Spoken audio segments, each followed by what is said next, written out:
Hello students, welcome you all. बच्चों, आज मैं बीएड थर्ड सेमेस्टर की क्लास में पढ़ाऊंगी गाइडेंस एंड काउंसलिंग। और गाइडेंस एंड काउंसलिंग के अंतर्गत आज हम पढ़ेंगे काउंसलिंग, जिसको कि हम हिंदी में क्या कहते हैं, परामर्श। तो सबसे पहले हम देखेंगे कि परामर्श होता क्या है। बच्चों, परामर्श जो है एक प्रक्रिया है, और कैसी प्रक्रिया है, सहायता प्रक्रिया है। इस प्रक्रिया में व्यक्ति या बालक को अगर कोई समस्या है, चाहे वो व्यावसायिक समस्या हो, शैक्षिक समस्या हो या व्यक्तिगत समस्या हो, भावात्मक समस्या हो, सामाजिक समस्या हो, किसी भी प्रकार की समस्या है, उसके समाधान के लिए उसमें सही निर्णय लेने के लिए तथा समस्या को समझने के लिए व्यक्ति और विद्यार्थी को तैयार किया जाता है, और उसे इस प्रकार से मदद किया जाता है ताकि वह खुद सक्षम होकर के अपनी समस्या का समाधान करे। तो अगर हम परामर्श को देखें बच्चों, तो परामर्श क्या है?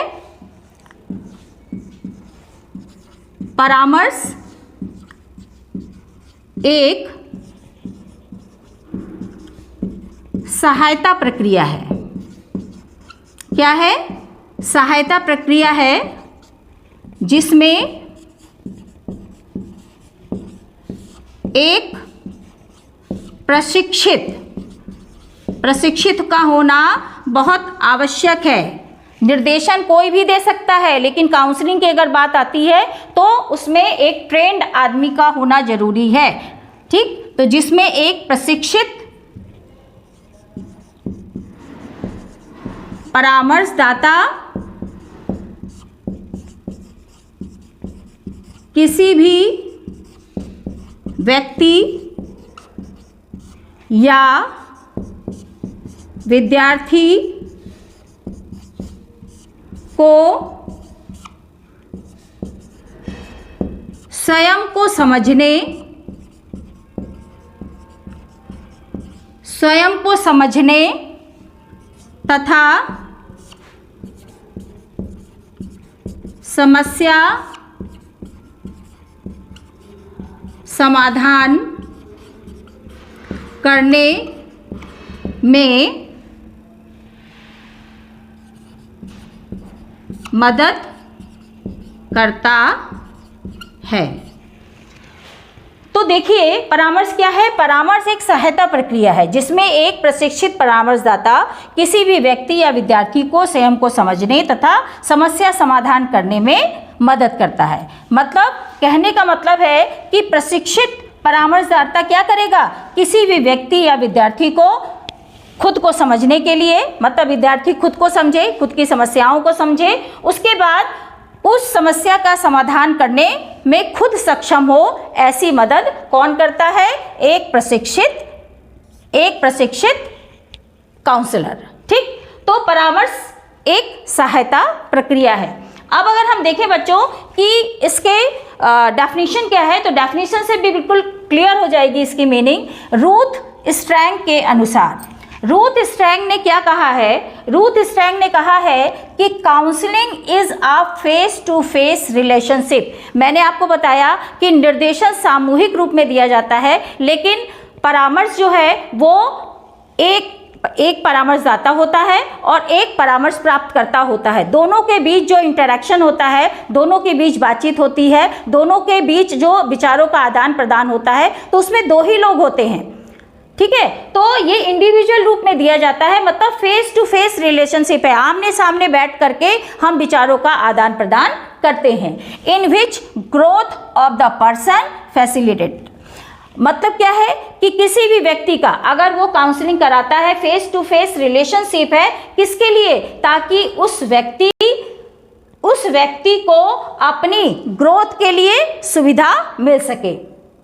फैसिलिटेटेड मतलब होता है सुविधा मिलना, ठीक है, सुगम बनाना। तो उसकी ग्रोथ, उसका विकास हो सके, ऐसी प्रक्रिया के लिए काउंसलिंग जो है हमारी मदद करता है। आमने सामने बैठ करके विचारों का आदान प्रदान करके हम किसी भी समस्या का समाधान करने में मदद करते हैं। तो ये हमारा क्या है बच्चों?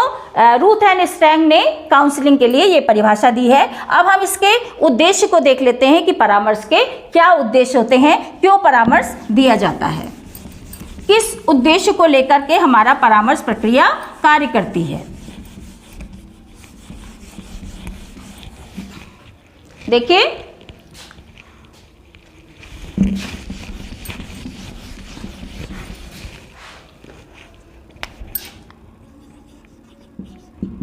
Objectives of counselling. कौन सी ऑब्जेक्टिव्स होते हैं? देखिए, तो सबसे पहला ऑब्जेक्टिव क्या है? ये क्या करता है? व्यक्ति या विद्यार्थी को स्वयं को समझने में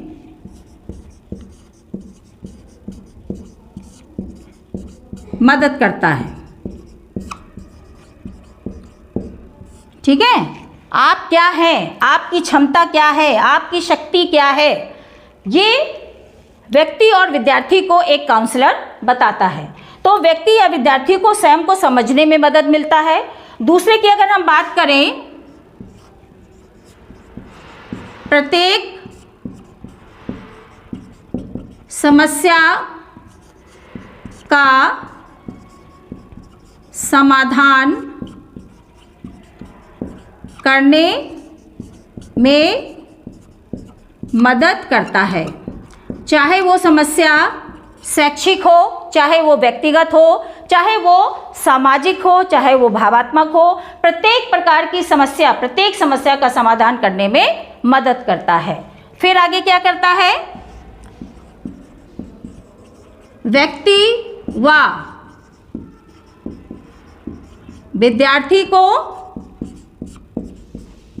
सही निर्णय लेने में मदद करता है। व्यक्ति को सही निर्णय, भविष्य के लिए सही निर्णय लेने में मदद करता है। फिर देखिए,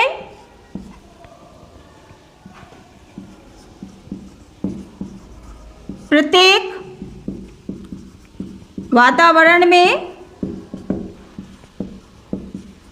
व्यक्ति को समायोजित करने के लिए, समायोजित करने में मदद करता है।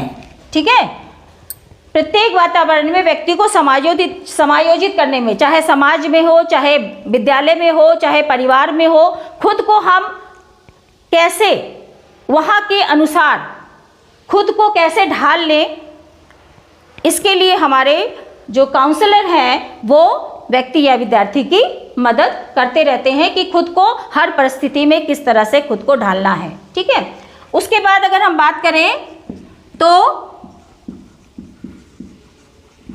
व्यक्तित्व के विकास के लिए मदद करता है।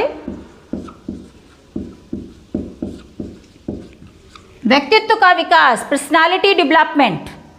ठीक है, तो किस तरह से हम अपने को, अपने व्यक्तित्व को निखार सकते हैं, अपने व्यक्तित्व को विकसित कर सकते हैं, इसके लिए भी काउंसलर समय समय पर मदद करता है। फिर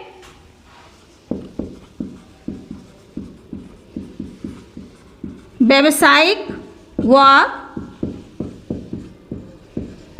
शैक्षिक मार्गदर्शन करता है, मार्गदर्शन करता है। व्यावसायिक व शैक्षिक मार्गदर्शन करता है, मतलब व्यवसाय से संबंधित जो भी असमंजस है उसमें मदद करता है। शैक्षिक कठिनाइयाँ जो भी है उसमें हमारा मार्गदर्शन करता है। फिर भावात्मक संतुलन बनाए रखता है, भावात्मक संतुलन बनाए रखता है। ठीक है, तो ये इसके क्या हो गए बच्चों, ये इसके हो गए उद्देश्य। ठीक है, नंबरिंग अगर आप करना है नंबरिंग कर लीजिए, 2 3 4 5 6 7 और ये 8। ठीक है बच्चों, तो ये हमारे क्या हो गए, ऑब्जेक्टिव्स हो गए। इन उद्देश्यों को लेकर के हमारे परामर्श प्रक्रिया में काउंसलर काम करते हैं और समस्या का समाधान करते हैं। अब अगर नीड कह लें बच्चों कि इसकी नीड क्या है, परामर्श की आवश्यकता क्या है, तो देखिए परामर्श की आवश्यकता भी उद्देश्य से ही रिलेटेड होती है, लेकिन कुछ एक अलग है, तो मैं आपको बता देती हूँ।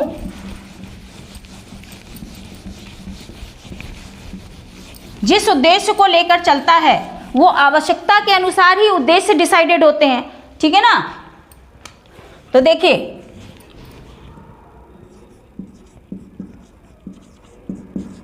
परामर्श की आवश्यकता, नीड ऑफ काउंसलिंग। तो सबसे पहला नीड क्या है बच्चों इसका, सबसे पहला नीड शैक्षिक कठिनाइयाँ, मतलब किसी भी प्रकार की शैक्षिक कठिनाइयाँ अगर बालक के सामने आती है, विद्यार्थी के सामने आती है, तो उस समय परामर्श की आवश्यकता पड़ती है। या फिर हम कह सकते हैं व्यावसायिक असमंजस। व्यावसायिक असमंजस, व्यक्ति या बालक या विद्यार्थी सही से नहीं समझ पाते हैं कि उनके अंदर कौन सी शक्ति है, उनके अंदर मतलब किसके कौन सी योग्यता है, किसके काबिल हैं वो, या उनकी रुचि क्या है, उनकी अभिरुचि क्या है, वो खुद को नहीं समझ पाते हैं। तो मैंने अभी इसके पहले आपको बताया कि खुद को समझने में, खुद को, व्यक्ति को या विद्यार्थी को इसलिए तैयार करता है वो कि ताकि वो खुद को समझे कि उसमें क्या योग्यता है, उसमें क्या रुचि है, उसकी क्या अभिरुचि है, उसकी क्या क्षमता है, क्या शक्ति है।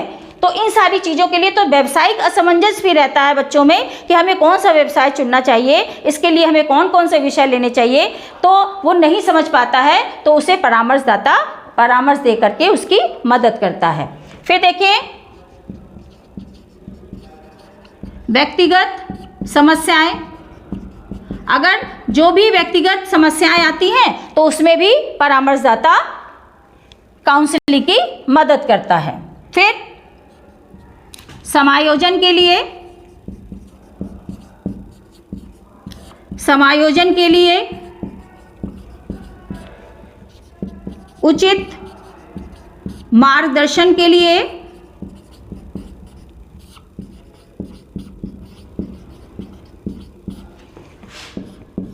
समस्या समाधान के लिए, चाहे किसी भी प्रकार की समस्या हो, समस्या समाधान के लिए, व्यक्तित्व विकास के लिए,